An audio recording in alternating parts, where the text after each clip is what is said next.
Problem 2.7, they say let x have a uniform distribution, which is given by this density here. So each time we see f of x with the little f, normally we take that to mean the density of x.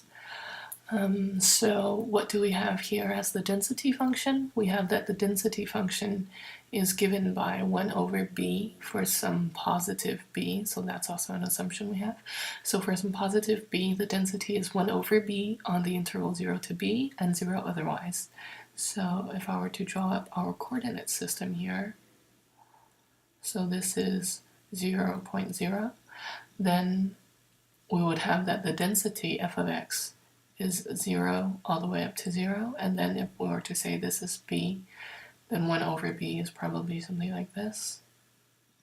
And then afterwards the density is 0 again, and it's on the open interval, so that means open and open here, closed and closed here, and this is an illustration of f of x.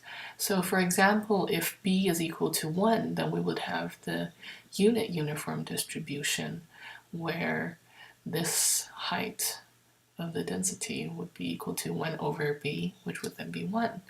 In this case, we can see that the longer the interval 0 to b is, the lower the density is in order for this thing to integrate up to 1. And why doesn't it integrate up to 1? Well, it's because it is constantly 1 over b on the interval 0 to b. So the first question we are asked, so let's just list up the goals here as we normally do, is to find the mean of x, or the so-called expected value. So let us recall again, why does the mean exist? And how is it defined? Well, the mean of any random variable x is given by the integral of x multiplied by the density f of x, integrated over minus infinity to infinity, if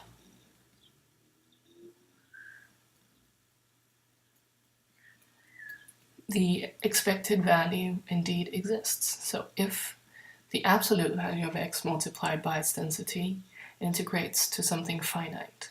Now, here, in our case, mean of x exists for two reasons.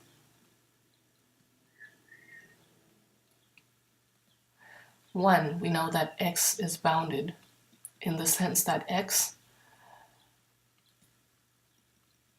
cannot obtain any values outside of 0 to b, so x is concentrated on the interval 0 to b.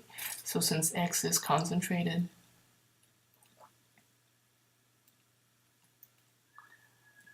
on the interval 0 to b, but also we can see that the mean exists in the sense that the expected value always exists for a non-positive, for a non-negative random variable. So the mean of x always exists if x is non-negative, which it is in this case since the density is 0 for all values smaller than 0. Now, what is the reason I want to talk about this? Because, well, actually it isn't that relevant when we do the calculations, because when we do the calculations, we just calculate, right?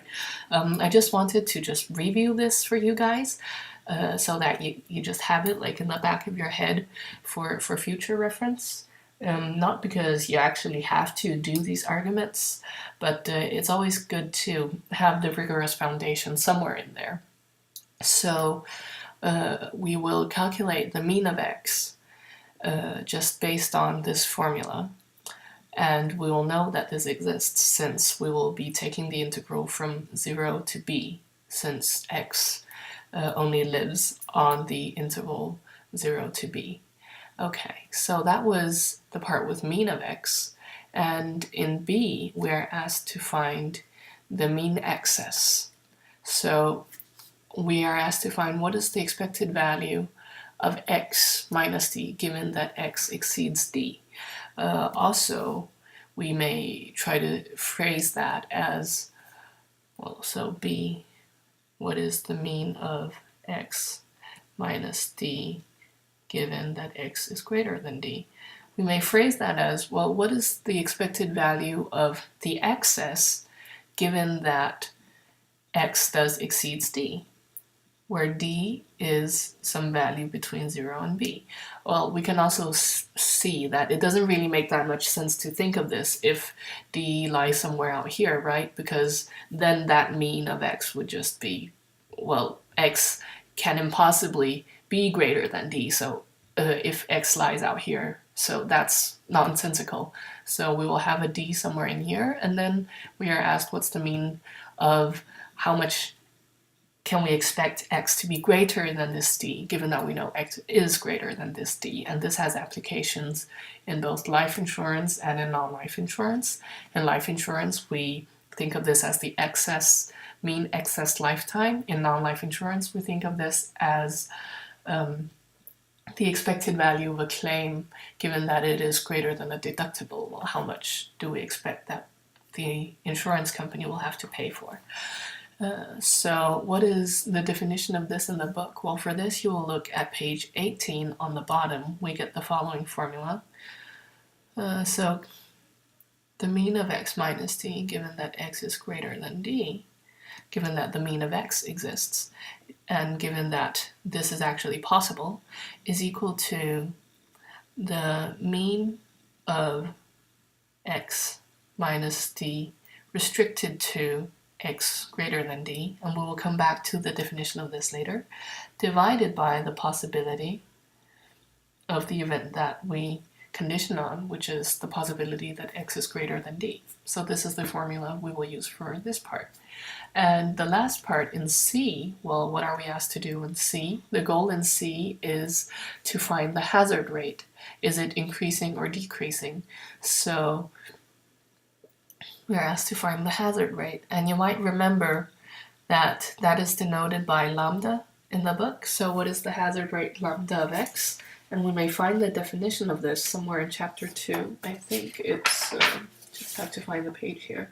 It's on page 19.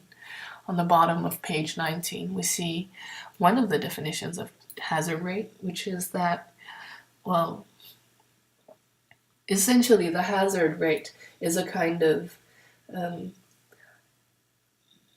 immediate probability of x being some value, given that we know that x exceeds that value. So when we do some more calculations, we get the following expression for the hazard rate.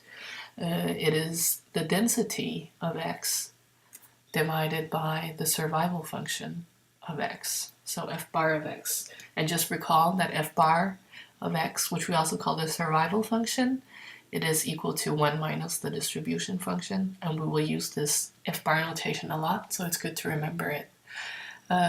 So this is, all in all, the total definitions that we will use in this exercise. In the next video, we will take a look at the calculations and the solutions. Cheers!